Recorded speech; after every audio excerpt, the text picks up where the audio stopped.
Hello, friends. Welcome to Creative Medicine. In this lecture, we will learn about Contraindications of endometrial ablation.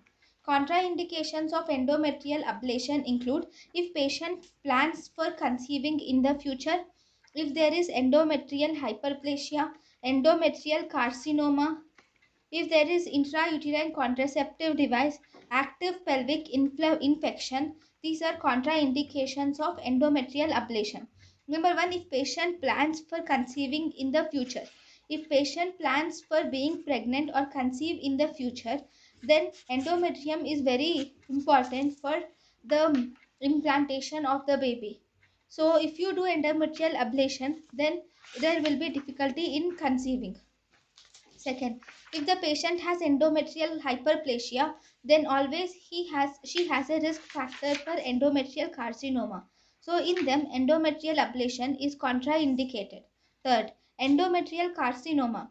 In endometrial carcinoma, we should see the extent of carcinoma and do hysterectomy because carcinoma may spread or metastasize to other areas, so it is contraindicated. If there is intrauterine contraceptive device and if you do an endometrial ablation, then the patient might present with infection and some other issues.